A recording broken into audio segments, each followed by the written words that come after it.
Hello everyone, আসসালামু আলাইকুম। শুভ সকাল সবাইকে। রাহেনাস ব্লগের আরও একটা নতুন ভিডিওতে সবাইকে স্বাগত। কেমন আছো সবাই? আশা করছি ভালো আছো। আমি আলহামদুলিল্লাহ ভালো।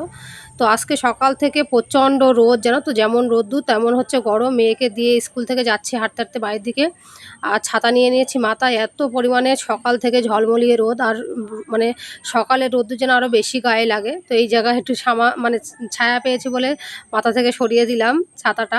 তো যাই হোক, ভিডিও শুরুতে বলবো, চ্যানেলে যারা নতুন অবশ্যই চ্যানেলকে সাবস্ক্রাইব করবে। যারা ফেসবুক পেজ থেকে দেখছো, পেজটাকে সবাই ফলো করে পাশে থাকো। আর ভালো লাগলে লাইক কমেন্ট শেয়ার করো। তোমাদের সুন্দর সুন্দর কমেন্ট কিন্তু দেখতে আসলে ভালো লাগে। ব্লগ খুব বেশি বড় না, ওই 5.5 মিনিটের থেকে একটুখানি, মানে 5.5 মিনিটই বলতে পারো। তো চলো আস্তে আস্তে বাড়ির দিকে চলে এসেছি। অনেক কাজও করে নিয়েছি, সকালবেলা খেয়ে নিয়েছি। বাড়িতে একটু ফোনে কথা বলছিলাম বলে মার সঙ্গে, ওই জন্য আর পরে মানে ভিডিও করিনি।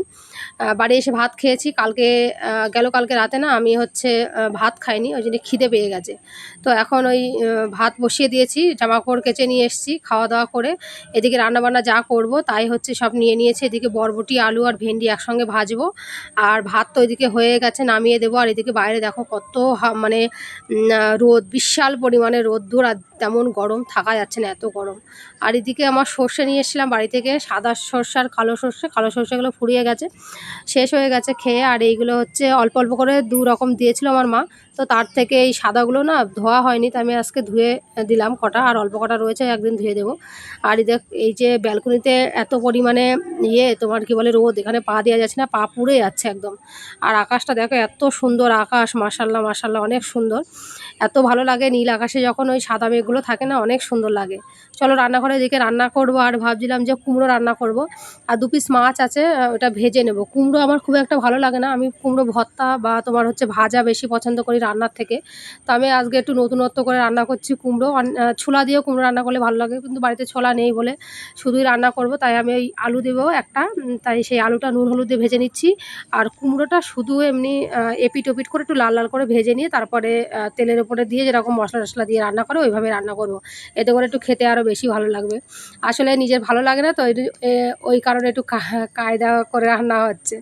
যাই হোক, এদিকে সবগুলো একে একে ভেজে নিয়েছি। নিয়েই দেখো আলু আর কুমড়োগুলো ভেজে এরকম তুলে নিয়েছি। চলো এখন মশলা বেটে নিয়েছি। মশলায় দিয়েছি কি বলো তো, একটু কাঁচা ঝাল অল্প করে, যেহেতু মিষ্টি, কাঁচা ঝাল দিয়েছি 3-4টে, আর একটু রসুন আর জিরে আর সর্ষে বাটা দিয়েছি। আর আধ ভাঙা করে একটা মানে পেঁয়াজ বেটে নিয়েছি, মানে আধ ভাঙা বলতে ওই আধ বাটা করে।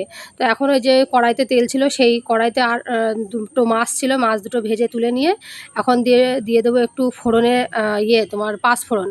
আর দেবো তোমার হচ্ছে ওই মশলাটা দিয়ে একসঙ্গে ভালো করে কষিয়ে নেবো। আর একটু নুন হলুদ যা দিতে হয় ওইগুলো দিয়ে কষিয়ে নিয়ে তারপর রান্না করব। রান্না কম বেশি সবাই পারো জানো, কিন্তু আমার এটা লাইফস্টাইল চ্যানেল বলে আমি সারাদিন যেসব করি সেটাই তোমাদের সাথে কম বেশি শেয়ার করি। তো ভালো লাগলে অবশ্যই চ্যানেলটাকে সাবস্ক্রাইব করবে, আর লাইক কমেন্ট শেয়ার করে দিও। তোমাদের সুন্দর সুন্দর কমেন্ট দেখলে ভালো লাগে, কাজ করতে মন চায়।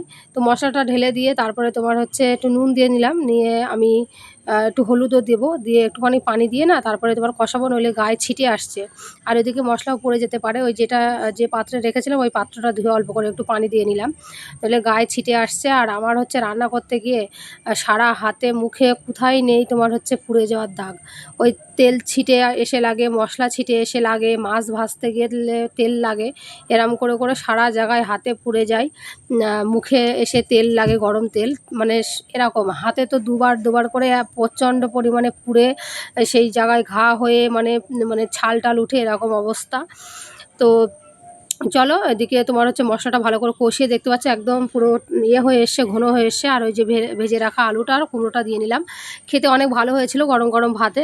তবে যতই ভালো হোক না কেন, আমার কুমড়ো খুব একটা ভালো লাগে না আমার কাছে, কিন্তু আমার বর অনেক পছন্দ করে কুমড়ো রান্না। তো সেই কারণে একটু কায়দা করে রান্না বান্না করছি, আর নিজেও একটু খাবো। তো চলো এটা সুন্দর করে কষাবো, কষে ঝোলের জন্য পানি দিয়ে দেবো, পরিমাণ মতো ঝোল দেবো, কারণ এক গাদা ঝোল টোল রাখবো না। আসলে নিজে একটু খাবো বলেই তাই একটু ভালো করে রান্না করছি, কারণ কুমড়ো আমার যেমন তেমন করে রান্না করলেও ভালো লাগে না, কারণ খাই না তো, যেমন তেমন করে রান্না করলে ভালো লাগে না, তাই একটু খায়দা বেড়ে রান্না করছি। তো চলো ঝোলের জন্য পানি দিয়ে দিয়েছি। আর এদিকে দেখো কল আজকে ওই হচ্ছে ভেঙে গেছে সকালবেলা, জানো তো, মেয়ের স্কুলে দিতে যাওয়ার সময় গোসল করতে নিয়ে গেছি বাথরুমে, আর দেখলাম হচ্ছে হাত দিয়ে আগে থেকে ভাঙা ছিল, আর অল্প একটু হাতে চাপ পড়েছে, ভেঙে গেছে। যখন আমরা এসছি এখানে প্রায় 1.5 বছর হয়ে গেল, তার আগের থেকে মনে হচ্ছে ভাঙা ছিল, আমি তো যেটা ভেঙে যাওয়ার পরে দেখলাম। তো তো দুপুরবেলায় যে ঘরটর মুছে গোসল করে একদম চলে এসেছি খাবার নিয়ে। সেই মাছ ছিল বললাম, সেটা ভেজেছি আর দুজনের জন্য দুটো নিলাম। আর ওই যে ভেন্ডি আলু বরবটি একসঙ্গে ভাজা করেছিলাম সেটা খেয়ে নিলাম। খেয়ে হচ্ছে মেয়ে বাড়ি চলে এসছে, টিউশনে গিয়েছিল। গিয়ে সন্ধ্যাবেলা হচ্ছে এখন মেয়ের জন্য আর আমার জন্য চা করে নিচ্ছি। আর ওদিকে বরের মাথা যন্ত্রণা করছে বলে আজকে মানে বিকালে না দুপুরবেলা ঘুমিয়ে পড়েছিল। মেয়ের স্কুল থেকে নিয়ে এসে 4টের সময় আর ওঠেনি, আর আমিও ডাকিনি, কারণ ঘুমের প্রয়োজন আছে, মাথা যন্ত্রণা করছে। আর হচ্ছে তোমার কি বলে, ওই জন্য ডাকলাম না। মেয়ে আর আমি মিলে দুজনে চা খেয়ে নেব। তো চলো ভিডিওর একদম লাস্টে চলে এসেছি, দেখা হবে নতুন ভিডিওতে। ততক্ষণ সবাই ভালো থাকবে, সুস্থ থাকবে, বাই।